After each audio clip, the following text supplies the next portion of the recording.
Hi everyone. So I was scrolling through some articles about antinatalism. I don't really know how I got here, but I came across this one called "Antinatalism: The Latest Destructive Ideology That Must Be Eradicated."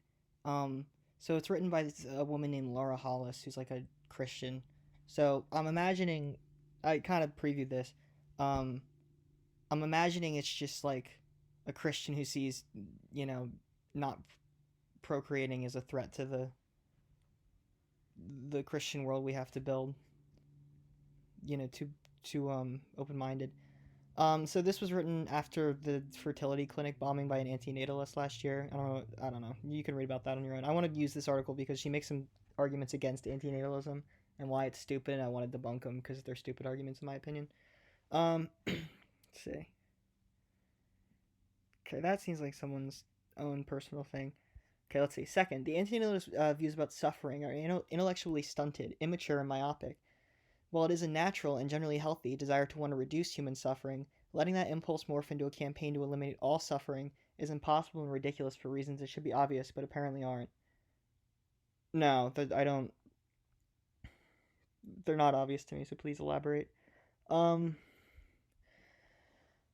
A. For starters, who defines what suffering is? What one person might view as overwhelming misery, another may see as more of a formidable challenge. You cannot superimpose your attitude about life's difficulties onto anyone else, or assume that they feel the same way you would in their shoes.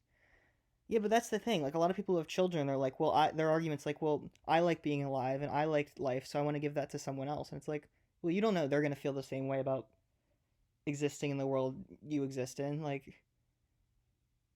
that's why that's like a case for antinatalism for me because I don't know if like a child I would have would appreciate the same things I appreciate or what the world has to offer. Um, Indeed, as many people can tell you, you often don't know how you yourself will react when confronted with real hardship until you actually face it.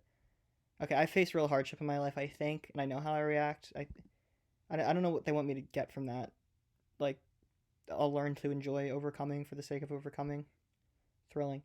All right, B. Even when facing events that most would agree are sources of great unhappiness, the loss of a loved one, for example, or a life-threatening illness or injury, our initial reaction to those events are not always our lifelong feelings. People heal, they adapt, they move on. So they're assuming like people come to antinatalism as like an overcompensation for like large amounts of grief that they can't like process in the immediate term, like just a complete rejection of um like this is so bad nothing could ever go well enough to make going through this worth it for like a long life. I mean maybe, but I don't really think people are making arguments about antinatalism for that reason. C. The impulse to eliminate all quote suffering ignores the good that comes from so many of the profound challenges we face in life, many of which make us stronger, wiser, more patient, more resilient, more sympathetic to others, more determined to solve the world's problems. That just seems circular. Like the good that comes from so many of the profound challenges we face in life. Um, I mean, it helps us build a stronger society, like because we're good at solving the things that could undermine society. But I don't think that like I don't know. There's plenty of like I don't know. There's plenty of suffering that doesn't really like create good, and it just affirms like yeah. Well, first of all, there's a lot of suffering that doesn't lead to anything. It's just meaning like I've been lonely for long periods of my life, and I didn't like learn anything from that. I was just lonely. I just had to be alone. I didn't learn any lessons from it, right? Um, I don't know, cause I don't know, cause it's like it just sounds like more you're learning to avoid suffering than like getting things from it, which just could be limiting. I don't want to spend too much time on that. Third, antinatalism sounds more like a pathology than an ideology. What does that word mean? Hold on. Should probably know that. Study of a disease. Okay. That's what I thought, but like this just seemed like a weird context to use it, but maybe not. Um Guy Barkas, social media he was the guy who did the IVF bombing as an antinatalist last year, if authentic, are telling. He was depressed and felt worthless. So everyone must be depressed, or must be worthless. I see where they're going now. He wanted to destroy himself, so he is somehow justified in destroying others. No, I. That's why I think he was probably more nuanced than you're being. Um, he was depressed and felt worthless. He wanted to destroy himself, so he was justified in destroying others. Yeah, he probably felt like he was depressed and worthless. Like, why was I born to just have nothing and be nothing? So he was like, let's, prevent other people from being born so they can avoid the same fate I had. Maybe, I would be my guess. I could be wrong. I don't want to speak for anyone. But like, it seems like it's more out of like altruism and empathy than like ego, or I don't know if that was the implication that the writer's making. I don't know. I don't want to speak for him, but I would imagine those are the reasons. Um, those interviewed in the Today.com article seem just as selfish and or blinkered in their worldview, and describe her. Anna describes herself as a quote, as an quote empath whose heart is broken by human suffering, but concludes therefore that humans should not exist. But shouldn't it be and? Okay, whatever. Well, I guess it's her opinion. Amanda Sukanek, an activist from Chicago, describes her antinatalism as emerging from conversations about the Holocaust with her Jewish and Armenian parents. I thought a lot about war and how conflict can't be solved if we keep creating new people, she says.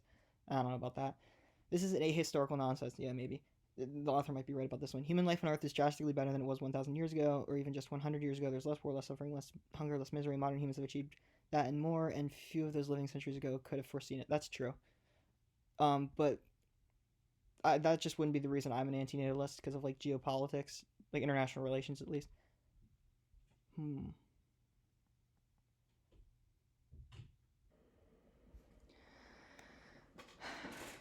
Okay, so I guess here's a good endpoint. But perhaps her most telling quote is this: there aren't children waiting in some sort of purgatory, desperate to be born. There's nobody there, so we're creating problems for no good reason. The real message here is that humans have no souls. There's no life, afterlife, no God, no meaning, no real value.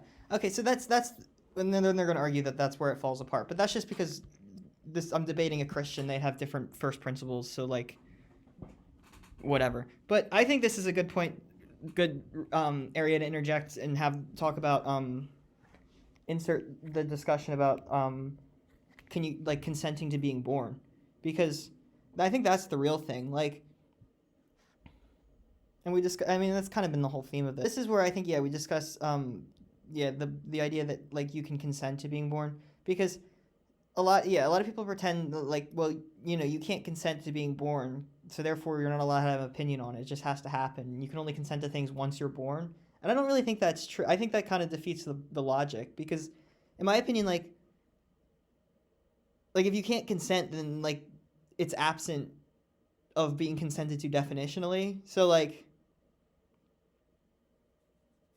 if consent isn't possible, then it's definitionally a non-consensual act, because like there would be no ability to consent to it. So you don't just assume someone would want it, right? So that's why I think, like, because you can't consent to being born, I wouldn't just assume, well, the child I'm going to have is going to be happy they were born, or happy that life was imposed on them. So I would just not have a child, because there's a chance that they wouldn't be happy with the decision that was made for them unconsensually, if that makes sense. So like